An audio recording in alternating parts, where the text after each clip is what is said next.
রাসূল কারীম বলছেন, ইন্না লিল্লাহি ইবাদান, আল্লাহ সুবহানাহু ওয়া তাআলার বান্দাদের মধ্যে কিছু বান্দা আছে, ইখতাসসাহুমুল্লাহু বিন-নিআম, আল্লাহ পাক তাদেরকে নিয়ামত দিয়ে ধন্য করেছেন, তাদেরকে বিশেষভাবে আল্লাহ পছন্দ করেছেন এবং তাদেরকে তার নিয়ামত দিয়েছেন।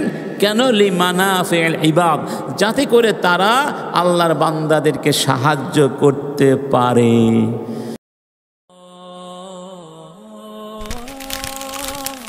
আইসিল মিডিয়া, সত্য ও দিন প্রচারের লক্ষ্যে।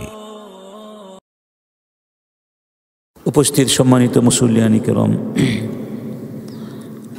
আলহামদুলিল্লাহ, আল্লাহ সুবহানাহু ওয়া তাআলার সমস্ত প্রশংসা এবং তার জন্যই নিবেদিত সমস্ত কৃতজ্ঞতা, যিনি দয়া করে আমাদেরকে সৃষ্টি করেছেন, আমাদের ভেতরে ঈমানের বাঁধন তৈরি করে দিয়েছেন, ঈমানের সম্পর্কে সংযুক্ত করে আমাদেরকে ভাই ভাই বানিয়ে দিয়েছেন, একটি অভিন্ন দেহের মতো আপন বানিয়ে দিয়েছেন এবং পারস্পরিক সহযোগিতাকে তার সান্নিধ্য লাভের একটি অন্যতম উপায় হিসাবে নির্ধারণ করেছেন। সে মহান স্রষ্টার সমীপে শুকরিয়া আদায় করে একসাথে আমরা সবাই বলছি আলহামদুলিল্লাহ। এই পৃথিবীর বুকে ঈমানদার মাত্রই আল্লাহ সুবহানাহু ওয়া তাআলার সান্নিধ্য লাভের চেষ্টা করে থাকে। প্রত্যেক মানুষের উচিত পারলৌকিক মুক্তির পথ উন্মোচন করা, অনন্তকালের পাথেয় সংগ্রহ করে নিয়ে যাওয়া। আর এই ক্ষেত্রে আল্লাহ সুবহানাহু ওয়া তাআলা পরকালের মুক্তি এবং তার সান্নিধ্য, নৈকট্য, ভালোবাসা লাভের অসংখ্য বৈচিত্র্যময় উপায়, উপাদান, পথ, পন্থা, প্রক্রিয়া আমাদের সামনে আল্লাহ পাক পেশ করেছেন। যেই সব প্রক্রিয়ায়, যেই সব আমল, যেই সব কাজ করে আল্লাহ সুবহানাহু ওয়া তাআলার সান্নিধ্য পাওয়া যায়, পরকালের মুক্তি পাওয়া যায়, সেই সব আমলের মধ্যে শ্রেষ্ঠতম একটি আমল হচ্ছে সৃষ্টির সেবা।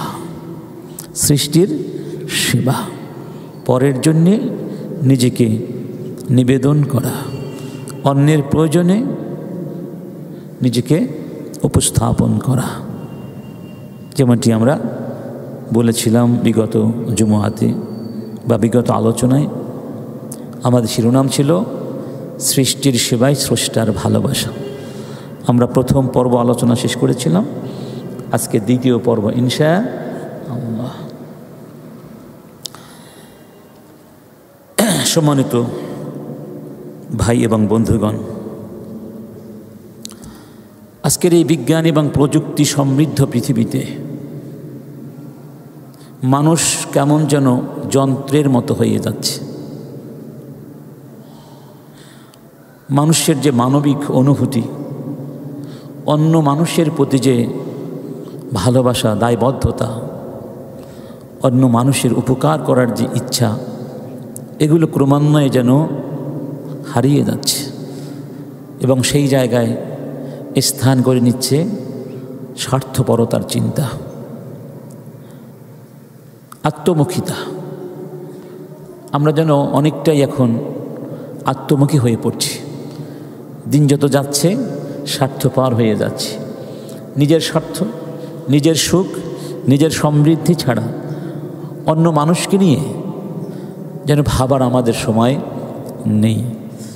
এই যে স্বার্থান্ধতার আঘাতে আমাদের মনুষ্যত্ববোধ ক্রমান্বয়ে ধ্বংস হয়ে যাচ্ছে, এটি কিন্তু মানব জাতির জন্য বড় একটা হুমকি এবং পুরো মানব প্রজাতির অস্তিত্বহীনতার এক মহা কি সূচনা বলা যায়, হাতছানি বলা যায়।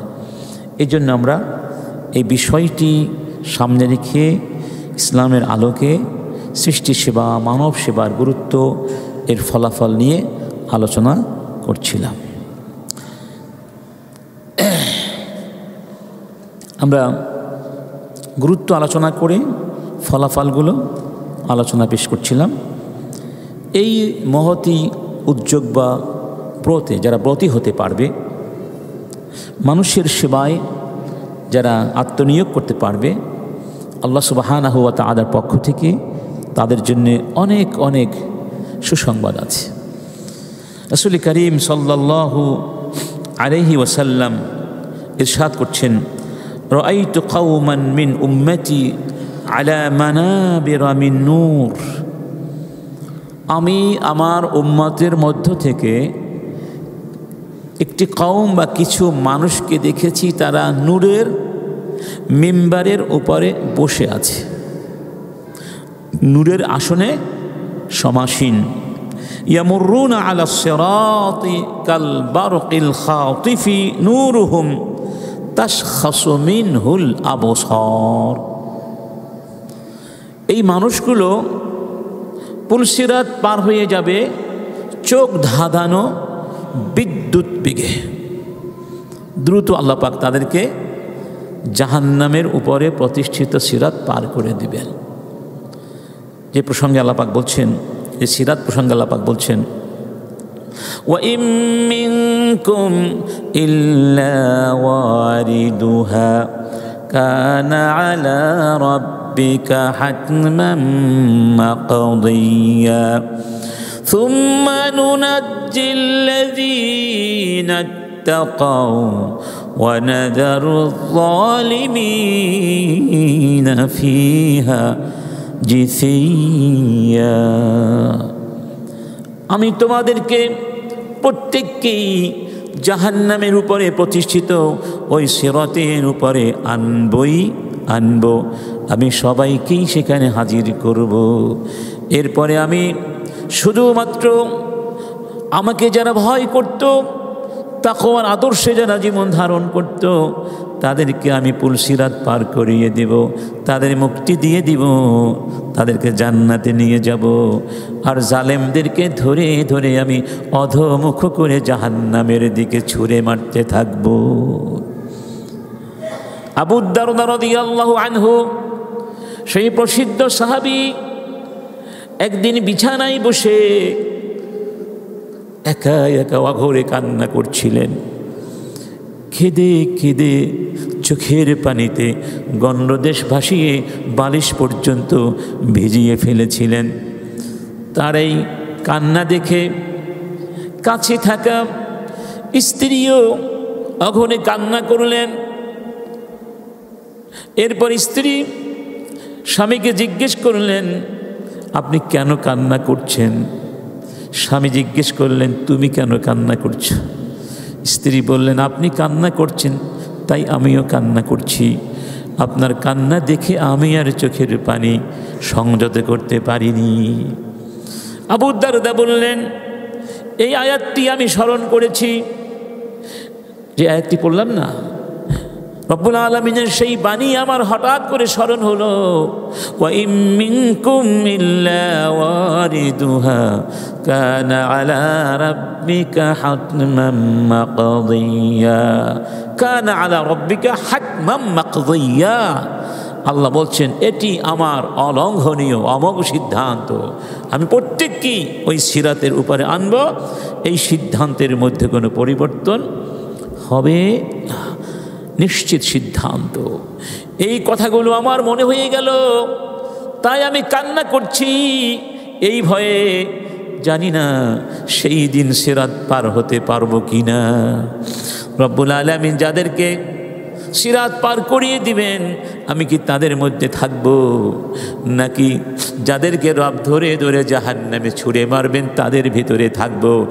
এই ভয়ে আমি আল্লাহর সাথে কান্না করছিলাম। সুবহান।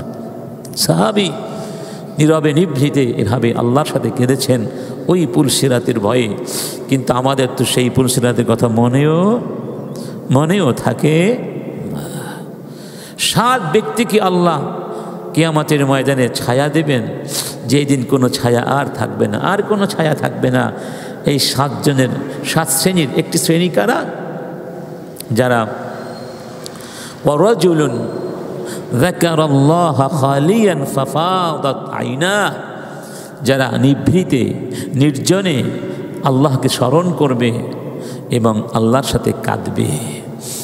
এই জন্য মাঝে মধ্যে নীরবে নিভৃতে লোকচক্ষুর অন্তরালে একা একা আল্লাহর সাথে কান্না করা উচিত। তাহলে সেই দিন আল্লাহ পাক আমাদেরকে ভুলে যাবেন না। লা হুম বিল আম্বিয়া ওয়ালা হুম বিস-সিদ্দিকিন, যাদেরকে নূরের আসন দেয়া হবে এবং বিদ্যুৎ বেগে ঘন প্রভার গতিতে পুলসিরাত পার করিয়ে দেয়া হবে, তারা নবীও নন, সিদ্দিকিনও নন। তারা কারা? ইন্নাহুম কওমুন তুকদা আলা আইদিহিম হাওয়াইজুন নাস, তারা হলেন ওই মানুষগুলো যাদের হাত দিয়ে আল্লাহ মানুষের অভাবগুলো মোচন করে দিতেন, মানুষের প্রয়োজনগুলো পূরণ করে দিতেন। তার মানে যারা পৃথিবীতে বসে মানুষের প্রয়োজন পূরণ করবার জন্য তাদের পাশে দৌড়ে যাবে, মানুষের কথা ভাববে, সৃষ্টির কথা ভাববে, মানবতার জন্য চিন্তা করবে, কে খেয়েছে, কে খেতে পেল না, কে কোন অবস্থায় আছে, কার কি দরকার, কার কি প্রয়োজন, কার কি সুবিধা অসুবিধা, এই চিন্তাগুলো যারা করেন এবং মানুষের পাশে গিয়ে দাঁড়ান, রব্বুল আলামিন কিয়ামতের ময়দানে এই সম্মান তাদের জন্য বরাদ্দ করে রেখেছেন। সুবহানাল্লাহ। মানুষকে বাদ দিয়ে জান্নাতে যাওয়া যাবে? অভাবীদের অভাব মোচন করতে হবে। মানুষের যার যে কষ্ট আছে, কষ্ট তার একরকম নয়, কত মানুষের কত কষ্ট, কত মানুষের কত দুশ্চিন্তা। এমন মানুষ কি আছে যার কোনো না কোনো সমস্যা নাই? প্রত্যেক মানুষেরই কিছু না কিছু সমস্যা আছে এবং সেই সমস্যাগুলো বলার মতো লোকও পায় না। কার কাছে বলবে? কে তাকে সাহায্য করবে? কারণ এরকম বিশ্বস্ত মানুষ পাওয়া আজকে দুষ্কর হয়ে গেছে। মনের কষ্টের কথাগুলো যদি কাউকে বলা যায় তাহলেও তো কিছুটা কষ্টের বোঝা মন থেকে নেমে যায়। সেই মানুষও তো আমরা পাই না। আবার আমরা মুসলিম সমাজে যা পাই, ইহুদি খ্রিস্টানদের তাও পায় না।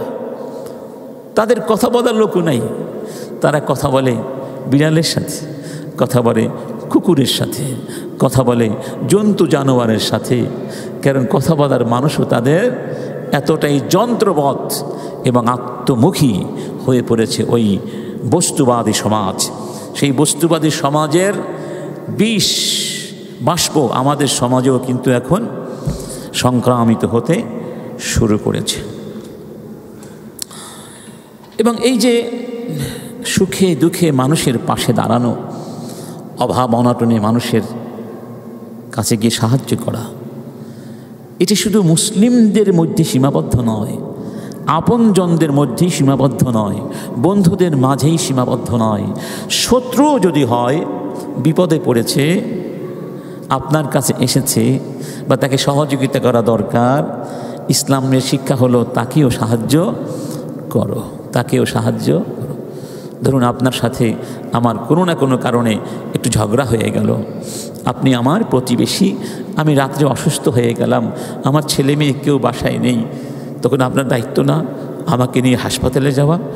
আপনি যদি ভাবেন না ও তো আমার শত্রু, ও মরলে আমার কি, এটা ঈমানের পরিপন্থী কাজ হবে। এজন্য দেখুন ইউসুফ আলাইহিস সালামকে তার ভাইয়েরা কতটা শত্রুতা হিংসা ভেতরে লালন করলে ভাইয়েরা তাকে হত্যা করার চেষ্টা করেছিল না এবং তাকে কূপের ভেতরে ফেলে দিয়েছিল। নিশ্চিত মৃত্যুই তো তারা কামনা করেছিল, কিন্তু আল্লাহ সুবহানাহু ওয়া তাআলা তার ক্ষমতা দিয়ে তাকে শুধু বাঁচিয়েই দিলেন না, মিশরের বাদশাহ, মিশরের সরকার বা শাসক হিসাবে তাকে সম্মানিত করেছিলেন, তাকে মিশরের শাসক বানিয়েছিলেন। এবং যখন তিনি মিশরের বাদশাহ ছিলেন তখন প্রচণ্ড একটি দুর্ভিক্ষ হয়েছিল, 7 বছরের এক দুর্ভিক্ষ। সেই দুর্ভিক্ষ ছড়িয়ে পড়েছিল চারদিকে। তখন তার ওই ভাইগুলো মিশরে গিয়েছিল মিশরের বাদশার কাছে সহযোগিতার জন্যে। এবং ইউসুফ আলাইহিস সালাম তাদেরকে চিনে ফেলেছিলেন, যদিও তারা তাকে চিনতে পারেননি। তার আগে কি বলেছিলেন? ফালাম্মা দাখালু আলাইহি ক্বালু ইয়া আইয়ুহাল আজিজ মাসসানা ওয়া আহলানা الضر وجئنا ببضاعة مجزاة فأوف لنا الكيل وتصدق علينا إن الله يجزي المتصدقين।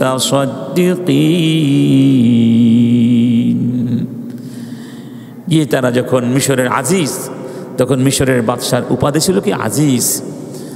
বলল, হে মিশরের আজিজ, আমরা অভাব অনটনের শিকার হয়েছি, আমরা আমাদের পরিবার প্রচণ্ড ক্ষুধার শিকার হয়েছি, আমাদের সাথে যা আছে খুবই কম জিনিস, এই সামান্য টাকা পয়সা দিয়ে তেমন কিছুই পাওয়া যায় না। আপনি আমাদের উপরে কি করেন? অনুদান করুন, রহম করুন, সদাকাত দান করুন। মানে আমরা বিনিময়ে তেমন কিছু দিতে পারবো না, আমাদেরকে সাহায্য করুন। সাহায্য না করলে আমরা তো না খেয়ে মরে যাব, আমাদের পরিবার ক্ষতিগ্রস্ত হবে। তখন ইউসুফ আলাইহিস সালাম তাদেরকে বলেছিলেন, তাদেরকে মাফ করে দিয়েছিলেন এবং এক পর্যায়ে বলেছিলেন, লা তাসরিবা আলাইকুমুল ইয়াউম, তোমাদের বিরুদ্ধে আমার কোনো অভিযোগ নেই, কোনো কষ্ট নেই, কোনো দুঃখ নেই। ওয়াজাহাযাহুম বিজাহাজিহিম, এবং তাদেরকে তিনি পর্যাপ্ত পরিমাণ ত্রাণ সামগ্রী দিয়েছিলেন, সাহায্য করেছিলেন।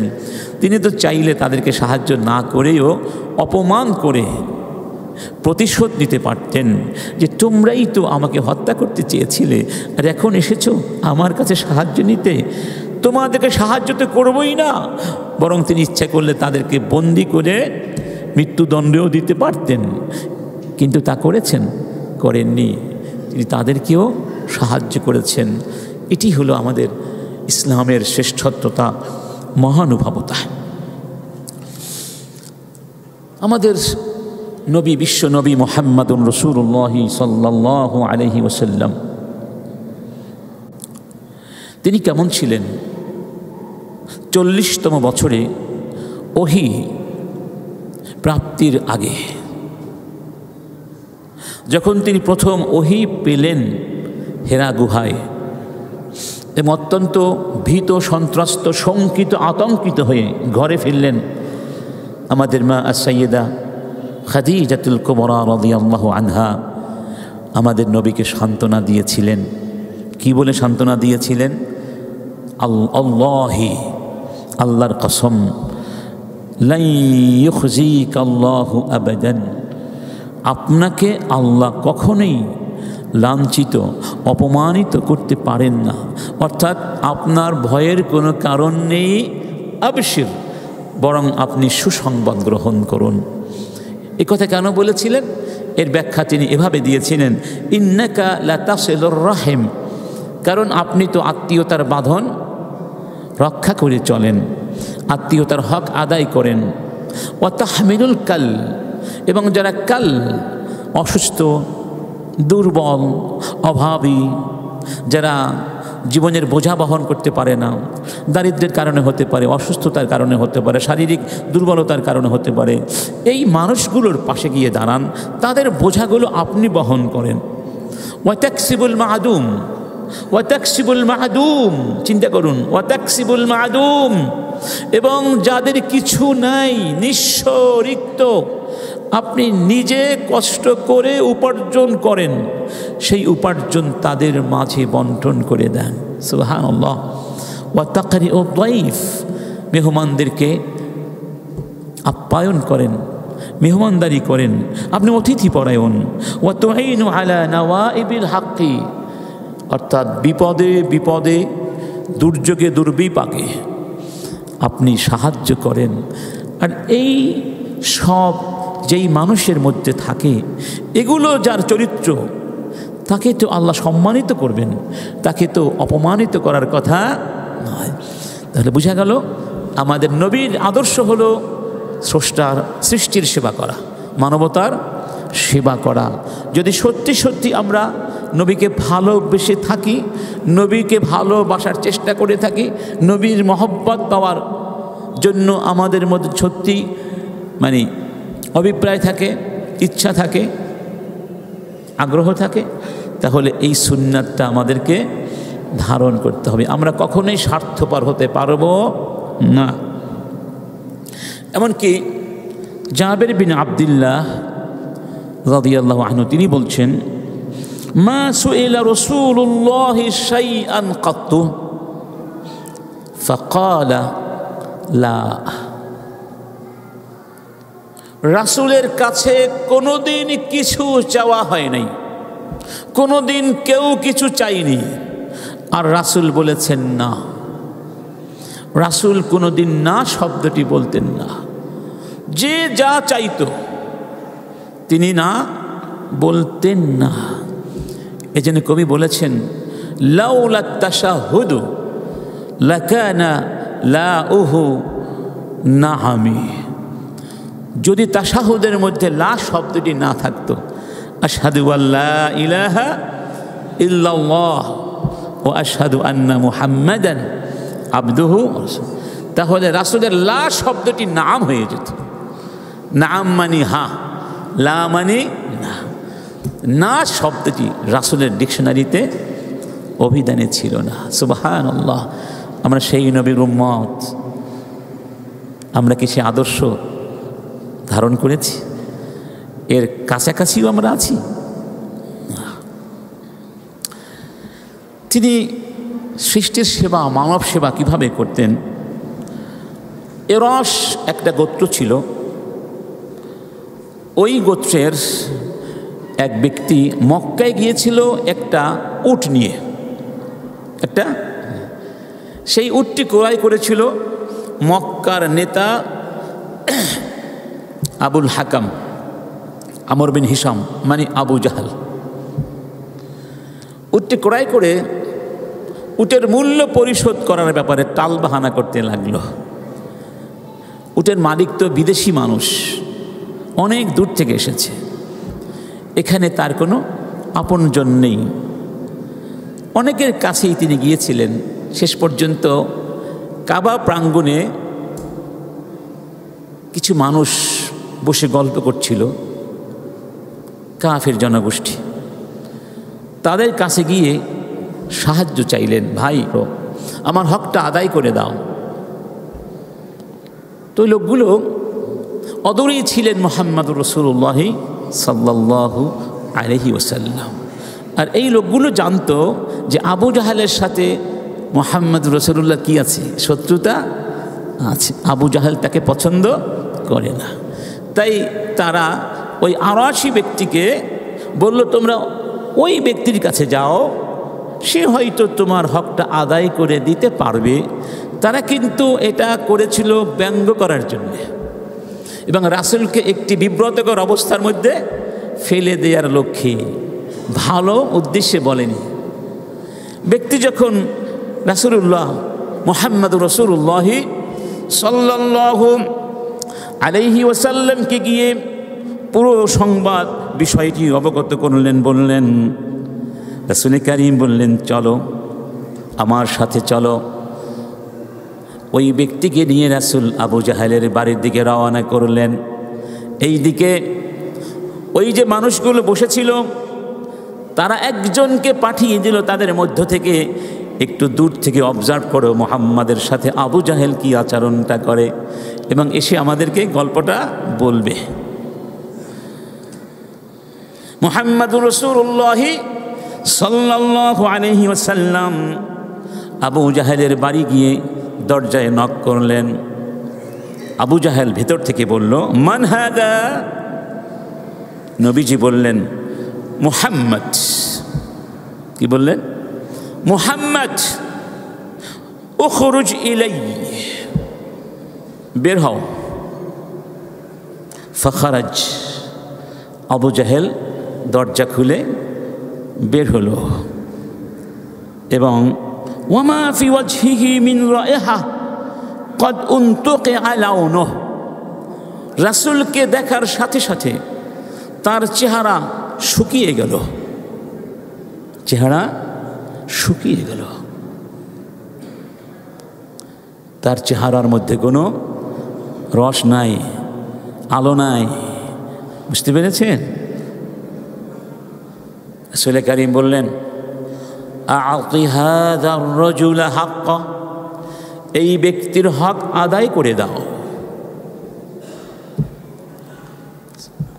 আবু জাহাল বলল, নাম, ঠিক আছে, লা তাবরাহ হাত্তা উ'তিয়াহু আল্লাযী লাহ, তুমি যেও না, তুমি অপেক্ষা করো, এক্ষুনি আমি তার হকটা আদায় করে দিচ্ছি। ফাখারাজা ইলাইহি ফাদাফাআহু ইলাই, তাৎক্ষণিকভাবে ঘরের ভেতর থেকে এসে ওই এরাশি ব্যক্তির হকটা আদায় করে দিল। এই দৃশ্য দেখে ওই লোক চলে গেল ওদের কাছে, কি বলল, যে দৃশ্য দেখেছি বিস্ময়কর দৃশ্য, এরকম আজীব দৃশ্য আর কখনোই দেখিনি। আবু জাহাল তো কোনো প্রতিবাদ করলই না, বরং রাসূল মুহাম্মদকে দেখার সাথে সাথে তার নাক চোখ সব শুকিয়ে গেল। মনে হচ্ছিল সে ভয়ে ভীত সন্ত্রস্ত, এবং তাৎক্ষণিক হকটা আদায় করে দিল। এইদিকে আবু জাহালও দেরি না করে দ্রুত ওই লোকদের কাছে চলে গেল।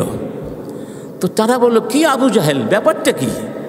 তুমি আজকে এমন একটি কাজ করলে যা কোনোদিন তুমি করনি। তখন আবু জাহেল বলল, ওয়াইলাক, আবু জাহেল বলল, ওয়াই হাকুম, ওয়াই হাকুম, তোমরা ধ্বংস হয়ে যাও। ওয়াল্লাহি মা হুয়া ইল্লা আন দারাবা আলাইয়া বাবি ওয়া সামি'তু সাওতাহ ফামুলি'তু রু'বা থুম্মা খারাজতু ইলাইহি ওয়া ইন্না ফাওকা রা'সিহি লাফahlan মিনাল ইবিল মা রাআইতু মিছলা হাম্মাতিহি ওয়ালা কাসারাতিহি ওয়ালা আনয়াবিহি قط والله لو أبيت لأكلني والله لو أبيت لأكلني। তোমরা বিশ্বাস করবে না কি ঘটনা ঘটেছে। মুহাম্মদ যখন আমার দরজায় নক করলো আর আমি দরজা খুললাম, আমি দেখলাম মুহাম্মাদের মাথার উপরে বা পেছনে, সোজা পেছনে মাথার উপর দিকে একটা ভয়ঙ্কর বিষাক্ত উট জাতীয় হিংস্র প্রাণী। এরকম হিংস্রতায় কোনো উটকে আমি দেখি নাই। তার বিশাল ঘাড়, বিশাল বিশাল নখর আমার দিকে তাক করে আছে। আমি যদি বলতাম দেব না, আমাকে সেই ভয়ঙ্কর প্রাণী গিলে ফেলতো সাথে সাথে। এই জন্য আমি ভয় পেয়েছি। মুহাম্মাদের কথা শোনার সাথে সাথে আমার ভেতরটা ভয়ে প্রকম্পিত হয়ে উঠেছিল। আমি হক আদায় না করে পারিনি। সুবহানাল্লাহ, এটা রাসূলের মুজিজা। আবার একই সাথে রাসূল যে সব মানুষকে সাহায্য করতেন, তার কাছে কেউ গেলে কাউকে তিনি ফিরিয়ে দিতেন না। এখন আমার সময় নেই বাবা, পরে এসো, আমি পারবো না, এত ঝামেলা, এসব কথা বলতেন না। যেমনটা হাদিসে বলা হয়েছে না, তিনি লা শব্দটি বলতেন না, না শব্দটি। সুবহানাল্লাহ। এমনকি হাদিসে বলা হয়েছে, কানাতিল আমাতু মিন ইমাই আহলিল মদিনাহ লা তাখুযু বিয়াদি রাসূলিল্লাহ ফাতানতালিকু বিহি হাইসু শাআত। মদিনার কোনো দাসী যদি এসে মুহাম্মাদের হাত ধরতো আর বলতো, আমার সাথে একটু চলুন, আমার একটা কাজ আছে, একা পারছি না, সাহায্য করুন, রাসূল তার সঙ্গে ওই জায়গায় চলে যেতেন এবং তার কাজটা করে দিয়ে আসতেন। অন্য হাদিসে বলা হয়েছে, আনাস বিন মালিকের হাদিস, ইন্না মুরাআতান কানা ফি আকলিহা শাই। মদিনায় একজন মহিলা ছিলেন, ওই মহিলার মাথায় একটু সামান্য সমস্যা ছিল, একটু অস্বাভাবিক ছিলেন। ফাকালাত ইয়া রাসূলাল্লাহ, এসে বললেন, হে আল্লাহর রাসূল, ইন্না লি ইলাইকা হাজা, আপনার কাছে আমার একটা হাজাত আছে, আমাকে একটু সাহায্য করুন। ফাকালা ইয়া উম্মা ফুলান উনজুরি আইয়াসিকা কিশিতি, চলো তোমার সাথে আমি যাব, কোন রাস্তা ধরে যাবে চলো। হাত্তা আকযিয়া লাকি হাজাতাকি, তোমার কাজটি করে আমি তারপরে আসব। এখানে একটা জটিলতা আছে, সেটি হলো রাসূল তো জীবনে কোনোদিন কোনো বেগানা নারীর হাত ধরেন নাই এবং কোনো বেগানা নারী রাসূলের হাত ধরতে পারেনি। পুরুষদেরকে হাতে হাত রেখে বায়াত করতেন, আর নারীদেরকে ভাষা দিয়ে, কথা দিয়ে বায়াত করতেন। কিন্তু হাদিসের ভাষা হলো লাতা আখুযু, ধরতো, দাসীরা ধরতো, বিয়াদে রাসূলিল্লাহ, রাসূলের হাত ধরতো। এখানে এটি হলো একটা আলংকারিক নান্দনিক অভিব্যক্তি। এর মানে সরাসরি হাত ধরা নয়। এর মানে হলো রাসূলের কাছে এসে যদি বলতো ইয়া রাসূলুল্লাহ একটু আমার সাথে যাবেন, সাহায্য করবেন, রাসূল তার সাথে চলে যেত, যেন হাত ধরে তাকে টেনে নিয়ে যাচ্ছে। এটা যে কোনো ভাষাতে আছে, আমাকে হাত ধরে সাহায্য করো, তার মানে হাত ধরে ধরতে হবে নাকি? সাহায্য করবে। আল্লাহুম্মা খুয বিয়াদিনা, আল্লাহ তুমি আমাদের হাত ধরো, আমাদের সাহায্য করো, ঠিক না ভাই? ঠিক এই অর্থে ওলামায়ে কেরাম বলেছেন এখানে শব্দটা শাব্দিক অর্থে প্রযোজ্য নয়, এখানে আলংকারিক অর্থে প্রয়োগ করা হয়েছে। আলোচনা করছি যে সৃষ্টির সেবায় আমরা কি পাব। আরেকটি পুরস্কার হলো আত-তাজাউযু আনহুম ইয়াউমাল কিয়ামাহ। যদি আমরা সৃষ্টিকে সেবা দিতে পারি, আল্লাহ পাক কিয়ামতের ময়দানে আমাদেরকে পাকড়াও করবেন না। আমাদের গুনাহগুলো দেখেও না দেখার ভান করবেন। সুবহানাল্লাহ। এটাকে বলা হয় তাজাউজ। তাজাউজ মানে ওভারকাম করা। আপনি অন্যায় করেছেন, আমি কিছু বললাম না, যাও চলে যাও। তো আল্লাহ পাক এভাবে তাজাউজ করবেন যারা তার বান্দাদেরকে সাহায্য করবে, বিশেষ করে বিপদে দুর্যোগে পাশে গিয়ে দাঁড়াবে। প্রমাণ কি? রাসূল কারীম বলছেন কানা রাজুলুন ইউদাইউনুন নাস। পূর্বের যুগে একজন ব্যক্তি মানুষের সাথে টাকা পয়সার লেনদেন করতেন, মানে মানুষকে ঋণ দিতেন, মানুষকে কর্জে হাসানা দিতেন। فكان يقول لفتاه إذا أتيت معسرا فتجاوز عنه لعل الله أن يتجاوز عنا। এবং যেই ছেলেটিকে পাঠাতেন ওই ঋণ আদায় করার জন্যে, তাকাজা দেওয়ার জন্যে, তাকে বলে দিতেন যদি এমন কাউকে তুমি পাও যে ঋণ শোধ করতে পারছে না, অক্ষম, অসচ্ছল, তাহলে তার উপরে প্রেশার ক্রিয়েট করবে না, চাপ দিবে না, বরং তাকে মাফ করে দিও। হতে পারে আল্লাহ পাক আমাদেরকেও পরকালে মাফ করে দিবেন, চাপ দিবেন না, কষ্ট দিবেন না আমাদের অপরাধের কারণে। ফালাকিয়াল্লাহ আযজা ওয়া জাল ফাতাজাওয়াজা আন। আল্লাহ পাক এই আমলের কারণে ওই ব্যক্তিকে মাফ করে দিয়েছেন। সুবহানাল্লাহ। কারণ সে আল্লাহর বান্দাদেরকে মাফ করে দিয়েছিল। কায়েস বিন সাদ বিন উবাদা নামে একজন আল্লাহর ওলি ছিলেন। তিনি অসুস্থ হয়ে গেলেন এবং তিনিও ঋণ দিতেন, এবং ঋণ দিতে না পারলে অনেককে মাফ করে দিতেন।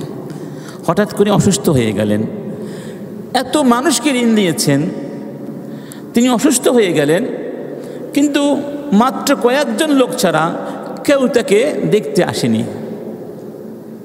যে মানুষকে সাহায্য করে, অসুস্থ হলে সবাই দেখতে আসে না, সেবা করতে আসে না, খোঁজখবর নিতে আসে না, কিন্তু কেউ আসে না, মাত্র কয়েকজন লোক ছাড়া কেউ আসে না। তখন তিনি বললেন ব্যাপার কি, আমাকে আমার খোঁজখবর নেওয়ার জন্যে ভাই ব্রাদার বন্ধুরা কেন আসছে না? তখন তাকে বলা হলো যে তারা তো আসতো, কিন্তু লজ্জায় আসছে না, কারণ তারা আপনার কাছে ঋণ শোধ করতে পারছে না, সেই লজ্জায় তারা আসতে পারছে না। তখন তিনি বললেন সব জায়গায় ঘোষণা করে দাও, সব জায়গায় ঘোষণা করে দাও কি, যে যদি কারো উপরে কায়েস বিন সাদ বিন উবাদার ঋণ থাকে এবং সে ঋণ শোধ করতে না পারে, কায়েস সবার ঋণ মুক্ত করে দিয়েছেন, সবাইকে ঋণ মুক্ত করে দিয়েছেন, তার ঋণ আর শোধ করতে হবে না। সুবহানাল্লাহ। এই ঘোষণা দেওয়ার পরে এখন মানুষ দলে দলে এসে ঢুকতে লাগলো, এমনকি মানুষের ভিড়ে তার দরজা ভেঙে গিয়েছে। তাহলে কি পরিমাণ মানুষকে তিনি ঋণ দিয়েছিলেন এবং কতটা বিশাল মানের মন ছিল যে দিতে পারছে না মানুষগুলো, এই জন্য আমাকে দেখতে আসতে পারছে না, অথচ মন আসতে চাচ্ছে, আমি মাফ করে দিলাম। সুবহানাল্লাহ। আল্লাহ, এই যে সৃষ্টির সেবা, এটা তো আসলে আমাদের চরিত্র ছিল, সেই চরিত্র এখন ইহুদি খ্রিস্টানরা নিয়ে গেছে। কত এনজিও কাজ করছে সেবার নামে, উদ্দেশ্য খ্রিস্টানায়ন করা, বলেছিলাম। অথচ আমরা যদি সেখানে এই সেবা নিয়ে যেতে পারতাম, এই মানুষগুলো খ্রিস্টান হতো না, মুসলিমরাও খ্রিস্টান হতো না, অমুসলিমরাও খ্রিস্টান হতো না, আমাদের ধর্মে আসতো। আমাদের মাঝে আমাদের ভাই, আপনি দাঁড়ান, এই ভাই উনি মুসলিম হয়েছেন কত বছর আগে মুসলিম হয়েছেন? 2008 সালে। ওনার বাবা বাংলাদেশের 4 জনের একজন, যারা ইসকনের পরিচালক বর্তমানে। উনিও ইসকনের দায়িত্বে ছিলেন বহু বছর, কিন্তু আল্লাহ তাকে হেদায়েত দান করেছেন। ওনার বাড়ি ঘরগুলো তারা ইদানিং জ্বালিয়ে দিয়েছে। উনি অনেক সেবামূলক কাজ ওখানে করছেন। যাই হোক, তো উনি আমাদের কাছে এসেছেন, ভাই হিসাবে আমরা যেন তার পাশে দাঁড়াবার চেষ্টা করি। অন্ততপক্ষে তার একটা ঘর দরকার, টিন দরকার।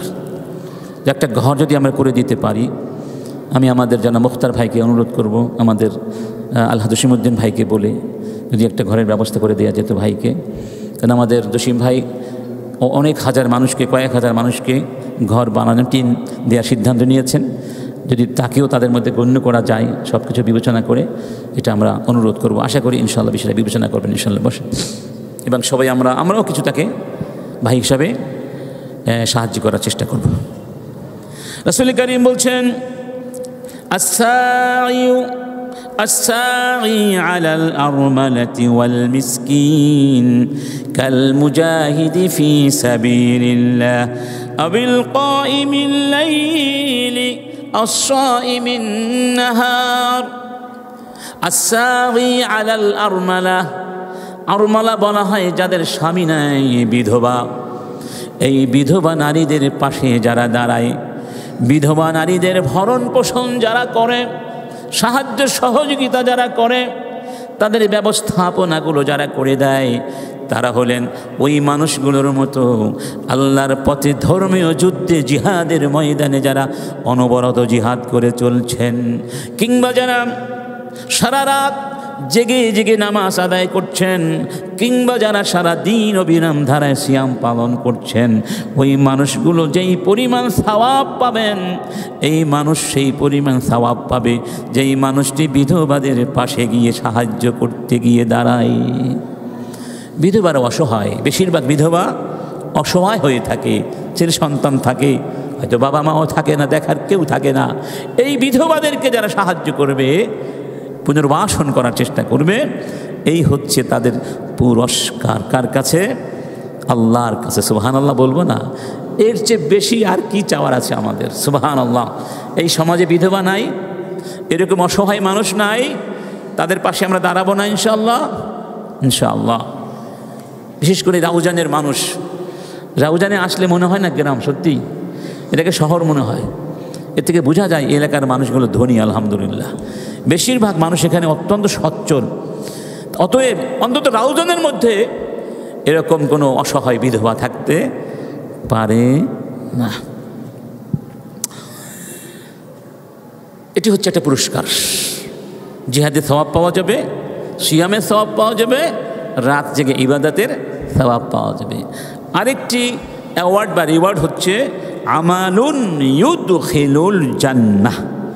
এটি এমন একটি আমল, যে আমল আপনাকে সরাসরি কোথায় নিয়ে যাবে? ইনশাআল্লাহ জান্নাতে নিয়ে যাবে। জাআ আরাবিয়্যুন ইলা রাসূলিল্লাহি সাল্লাল্লাহু আলাইহি ওয়াসাল্লাম, একজন বেদুইন রাসূলের কাছে আসলেন। ফাকালা দুল্লানি আলা আমালিন ইউদখিলনি আল জান্নাহ, দুল্লানি আলা আমালিন ইউদখিলনি আল জান্নাতা। হে রাসূল, আমাকে এমন একটি আমলের কথা বলে দিন যে আমলটি আমাকে জান্নাতে নিয়ে যাবে। কাল, নবীজি বললেন, আতুইমিল জাইআ, ক্ষুধার্তকে খাবার দাও। ওয়াসকির যামআন, পিপাসার্তকে কি দাও? পানি পান করো, পিপাসা নিবারণ করে দাও। ওয়ামুর বিল মারুফ, ভালো কাজ করতে বলো। ওয়ানহা আনিল মুনকার, খারাপ কাজ থেকে মানুষকে বাধা দাও, বিরত রাখো। ফাইল্লাম তুতিক, এই কাজগুলো যদি তুমি করতে না পারো, ফাকুফা লিসানাকা ইল্লা মিন খাইর, তাহলে তুমি তোমার জবানকে বন্ধ রাখো, শুধু ভালো ভালো কথা ছাড়া। ভালো কথা হলে বলো, নইলে জবানকে বন্ধ রাখো। সুবহানাল্লাহ। তাহলে বুঝা গেল যে স্রষ্টার সৃষ্টির সেবায় স্রষ্টার ভালোবাসা আছে এবং জান্নাতের পথ কি হয়ে যায় এর মাধ্যমে? সুগম হয়ে যায়। জান্নাতে তো আমরা সবাই যেতে চাই না?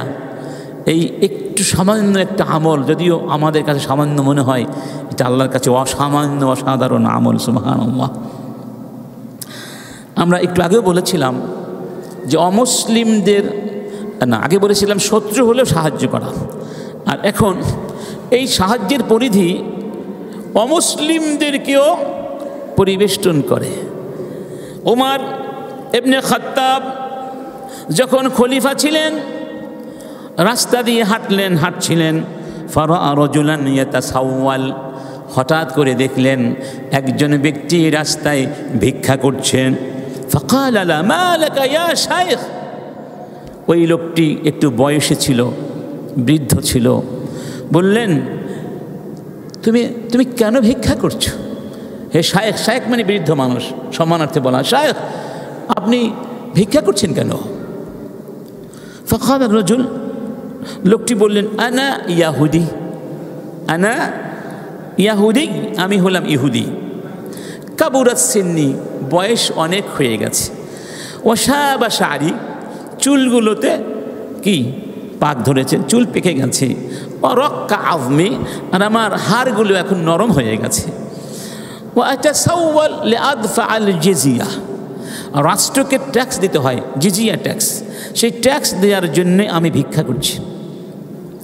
উমর তখন বললেন, আল্লাহি মা আনসাফনাক, আল্লাহর কসম আমরা আপনাকে ন্যায় বিচার করতে পারিনি, আপনাকে জুলুম করে ফেলেছি। আখাযনা মিনকা শাবাবাক আও শাবান, যখন আপনি যুবক ছিলেন, উপার্জন করতেন, ট্যাক্স দিতেন, রাষ্ট্রকে আপনি ট্যাক্স দিতেন, আপনার যৌবনকে আমরা ব্যবহার করেছি। সুম্মা দাইয়ানাকা ফাদাইয়ানাক শাইখান, আর বার্ধক্যে আপনাকে রাস্তা ছেড়ে দিয়েছি, মানে আমাদের ভুল হয়ে গেছে, আমাদেরকে মাফ করে দিন, আমরা জুলুম করে ফেলেছি। ওয়াল্লাহি, আল্লাহর কসম, লা উতিয়ান্নাকা মিন মালিল মুসলিমিন ওয়া আতাহু উমর মিন মালিল মুসলিমিন, বললেন আপনাকে রাষ্ট্রের মুসলমানদের বাইতুল মাল থেকে আমি সহযোগিতা করব, এবং তার জন্য এবং তার মতো যারা আছে মুসলিম অমুসলিম উপার্জন করতে পারে না, সবার জন্য রাষ্ট্র থেকে মাসিক সম্মানজনক ভাতার ব্যবস্থা করে দিয়েছিলেন। সুবহানাল্লাহ। অমুসলিম বলে তো তাকে ফেলে দেন নাই, বরং রাষ্ট্র তার দায়িত্ব নিয়েছিল। আরেকটি হলো, মানুষকে শুনে আপনার কাছে আল্লাহর যে নেয়ামতগুলো আছে সেগুলো থাকবে, নইলে চলে যাবে, নইলে চলে যাবে। নিজের সম্পদ, সম্মান, নেয়ামতকে যদি ধরে রাখতে হয়, তাহলে আল্লাহর বান্দাদের পাশে গিয়ে দাঁড়াতে হবে। রাসূল কারীম বলছেন, ইন্না লিল্লাহি ইবাদান, আল্লাহ সুবহানাহু ওয়া তাআলার বান্দাদের মধ্যে কিছু বান্দা আছে, ইখতাসসাহুমুল্লাহু বিন-নিআম, আল্লাহ পাক তাদেরকে নেয়ামত দিয়ে ধন্য করেছেন, তাদেরকে বিশেষভাবে আল্লাহ পছন্দ করেছেন এবং তাদেরকে তার নেয়ামত দিয়েছেন। কেন? লিমানাফিল ইবাদ, যাতে করে তারা আল্লাহর বান্দাদেরকে সাহায্য করতে পারে। তাহলে বোঝা গেল আল্লাহ রাব্বুল আলামিন কিছু বান্দাকে পছন্দ করে সম্পদ দেন, শক্তি দেন, সামর্থ্য দেন, এই জন্য তারা যেন আল্লাহর বান্দাদের পাশে গিয়ে এই নেয়ামত নিয়ে দাঁড়াতে পারে।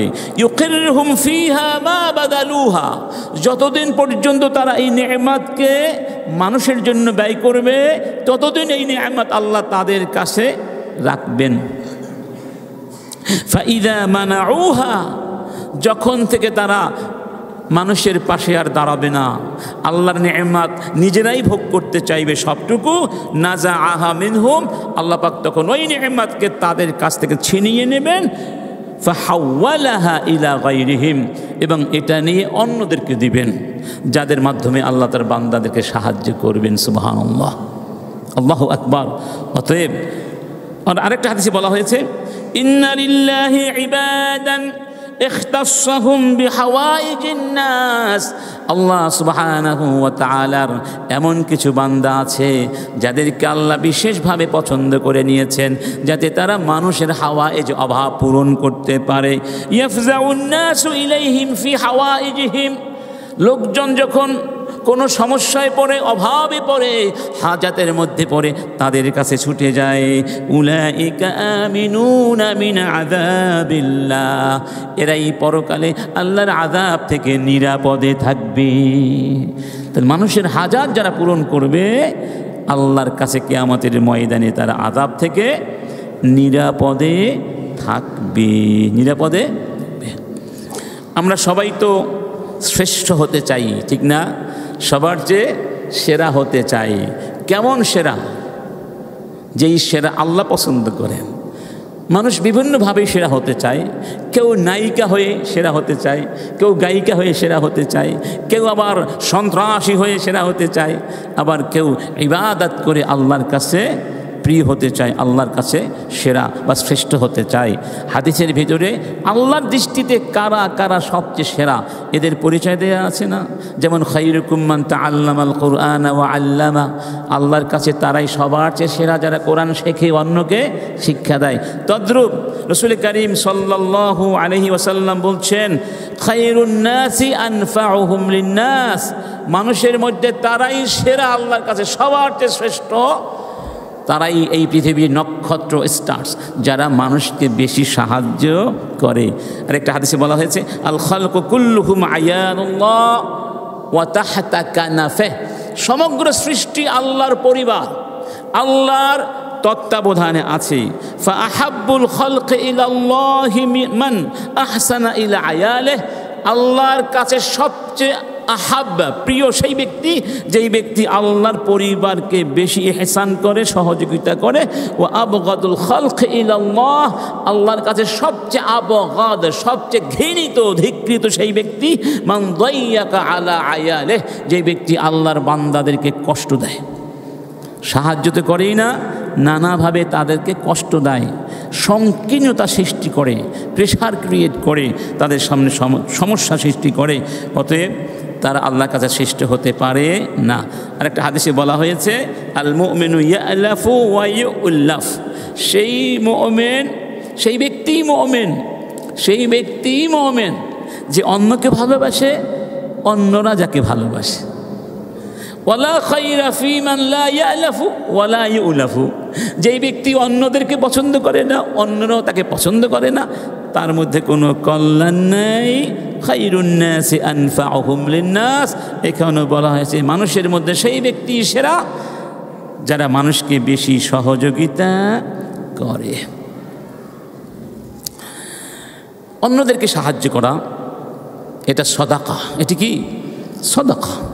মান মাশা বিহাক্কি আখিহি লিয়াকদিয়াহ ফালাহু বিকুল্লি খুতওয়াতিন সাদাকা, যেই ব্যক্তি তার ভাইকে সাহায্য করার জন্য, তার একটা হক আদায় করার জন্য তার সাথে যাবে, যে প্রত্যেকটা পদক্ষেপে তার আমল নামায় একটি একটি করে সাদাকা যোগ হতে থাকবে। সুবহানাল্লাহ, শুধু ব্যালেন্স বাড়তেই থাকবে।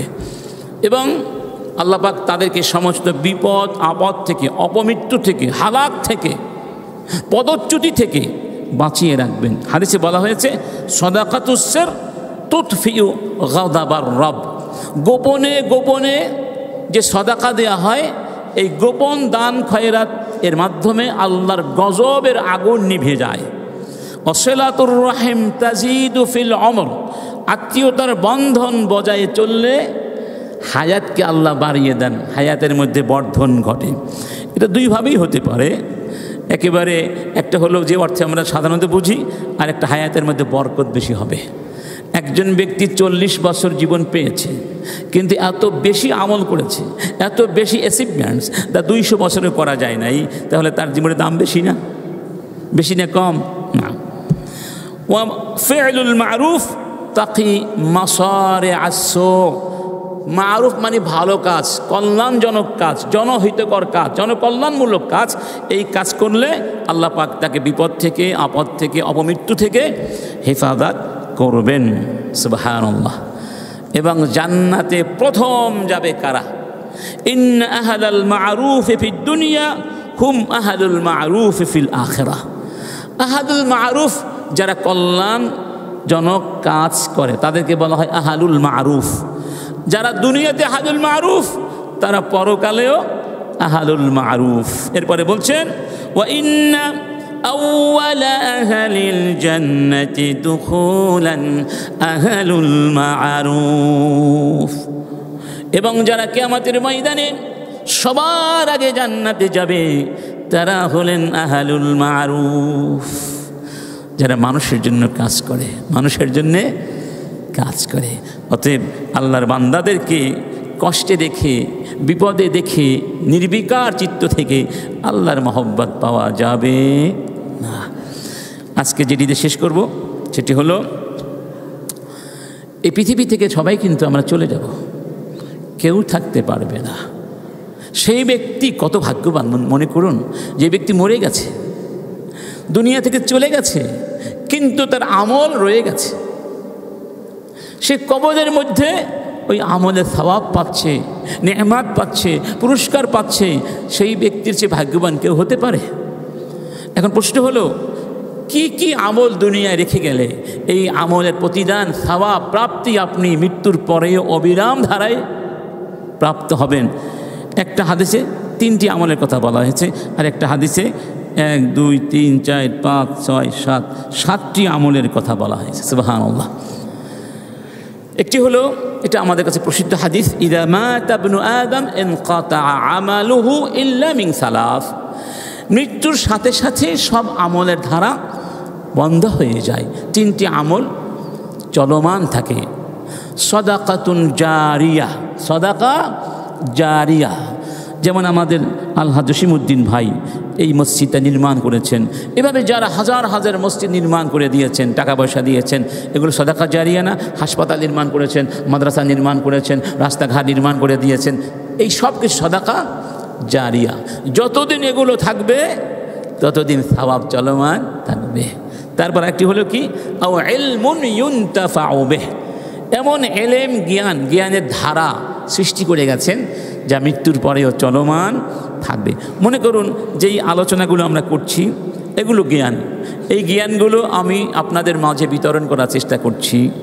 আমাদের পর্যন্ত আসতেও অনেকে বিতরণ করে গেছেন, সেই রসুল থেকে শুরু করে সাহাবা, তাবেঈন। তাহলে আমরা যে জ্ঞান বিতরণ করছি এর সওয়াব সবাই পাবেন, চলমান। এবং আপনারা যদি এর ধারা ধরে রাখতে পারেন আপনারাও পাবেন, এবং যাদের কাছে আপনারা বলবেন তারা যতদিন বলবে আপনারাও এর অংশীদার হবেন। সুবহানাল্লাহ।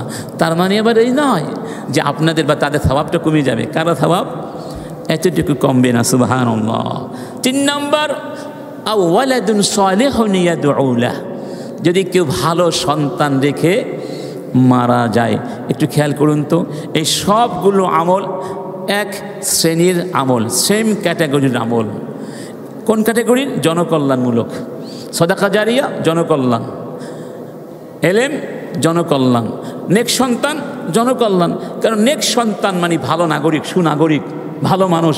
সে কি সমাজকে কষ্ট দিবে? সে চুরি করবে না, ডাকাতি করবে না, সে কারো ক্ষতি করবে না, পারলে সাহায্য করবে। তার 3টা আমলে কি? সৃষ্টির সেবা। সুবহানাল্লাহ বলবো না? আরেকটা হাদিসে বলা হয়েছে, ইন্না মিম্মা ইয়ালহাকুল মুমিনা মিন আমালিহি ওয়া হাসানাতিহি বা'দা মাউতিহি। মৃত্যুর পরেও মুমিনের যেই আমলগুলো, হাসানাতগুলো তার সঙ্গে গিয়ে যুক্ত হবে, সেগুলো 1 নম্বর, ইলমান আল্লামাহু ওয়া নাশারাহ। ইলম যা শিখিয়েছে এবং প্রচার করেছে, ওই কথাটা এখানে এসেছে। 2 নম্বর, ওয়ালাদান সালিহান তারাকা। ভালো সন্তান রেখে চলে গেছে। 3 নম্বর, ওয়া মুসহাফান ওয়ারাসা। মুসহাফ মানে কোরআন শরীফ, সে মুসহাফ রেখে গেছে। মুসহাফ কিনে, ধরুন মুসহাফ কিনে, অনেক কপি কিনে আপনি দিলেন, মাদ্রাসায় দিলেন, এগুলো মানুষ পড়বে, আপনি সওয়াব পেতে থাকবেন। অথবা এই কোরআন যারা পড়ে হেফজ করলো, ওই হাফেজরা তারা আবার অন্যদের হাফেজ বানাবে না, এ ধারাবাহিকতা চলবে আপনি সওয়াব পেতে থাকবেন। আও মসজিদান বানাহু, এখানে আরও স্পেসিফিক বলা হয়েছে, অথবা কোনো মসজিদ নির্মাণ করে গেল। আও বাইতান লিবনিস সাবিলি বানা, অথবা রাস্তাঘাটে যারা বিদেশি প্রবাসী থাকার জায়গা নাই, তাদের জন্য থাকার একটা জায়গা আশ্রয় তৈরি করে। এগুলো আগের যুগে ছিল, বিভিন্ন জায়গায় কি ছিল, কী বলতো না, মুসাফিরখানা ছিল। এখনও এগুলোর প্রয়োজন আছে নাকি নাই? এখনও আছে। এখনও বহু মানুষ হয়তো শহরে আসে, থাকার জায়গা পায় না, চিকিৎসা করতে আসে, থাকার জায়গা নেই, অনেক কষ্ট হয় মানুষগুলোর। তো এই জাতীয় আমল এখনও করার কি আছে, সুযোগ আছে। আও নাহারান আজরা, অথবা কোনো নদী প্রবাহিত করে গেল। মানে নদী কেন, মানুষের খাবার পানির প্রয়োজন, তারপরে খাল বিলের জমির উর্বরতার জন্য পানির প্রয়োজন, মানে পানির প্রয়োজনীয়তা তারা মিটিয়ে দেবার চেষ্টা করলো। আও সাদাকাতান জারিয়া আখরাজাহা মিন মালিহি ফি সিহহাতিহি ওয়া হায়াতিহি ইয়ালহাকুহু মিন বা'দি মাউতিহি, জীবদ্দশায় সুস্থ অবস্থায় যে সাদাকা জারিয়া করেছে, এটা মৃত্যুর পরে সে পেতে থাকবে। সবগুলো আমল তো একই আমল, মানুষের কল্যাণ। মসজিদ হোক, মাদ্রাসা হোক, হাসপাতাল হোক, রাস্তাঘাট হোক, নদী হোক, পানির পিপাসা নিবারণ করার ব্যবস্থা হোক। আরব দেশে দেখেছেন না, প্রত্যেকটা মোড়ে মোড়ে কী আছে, বিভিন্ন জায়গায় পানির ব্যবস্থা আছে, ঠান্ডা পানির ব্যবস্থা, ফ্রিজ রাখা হয়েছে। কিন্তু বাংলাদেশে রাখলে ফ্রিজটা সহ নিয়ে যাবে, চোর এত বেশি এখানে, ঠিক না বেঠি? ইন্না লিল্লাহি ওয়া ইন্না ইলাইহি রাজিউন। শেখ মুজিব বলেছিলেন, সবাই পায় সোনার খনি, আমি পেলাম সোনার খনি। তাই তো পাবেন, যেমন নেতা তেমন তার অনুসারী, ঠিক নাকি? সবাই তো একই তারের মানুষ। ইন্না লিল্লাহি, আল্লাহ পাক আমাদের সবাইকে হেফাজত করুন, আমিন। ইনশাআল্লাহ আমাদের এই আলোচনাটি আরও অব্যাহত থাকবে। এই জন্য যে এই কাজটি না করলে কি পরিণাম হবে সেটা বলবো। তারপরে আমরা রসুলের জীবনী থেকে, সাহাবীদের জীবনী থেকে তারা কিভাবে জনহিতকর কাজ করতেন, দৃষ্টান্তগুলো পেশ করব। দেখবেন কি চমৎকার দৃষ্টান্ত তারা পেশ করেছেন। ইনশাআল্লাহ আমাদের ধারা আলোচনা চলমান থাকবে। আল্লাহ পাক আমাদের সবাইকে সৃষ্টির সেবা করে, মানবতার সেবা করে আল্লাহ সান্নিধ্য লাভের ব্যবস্থা করে দিন। ওয়া আখিরু দাওয়ানা আনিল হামদুলিল্লাহি রাব্বিল আলামিন। আইসিল মিডিয়া, সত্য ও দিন প্রচারের লক্ষ্যে।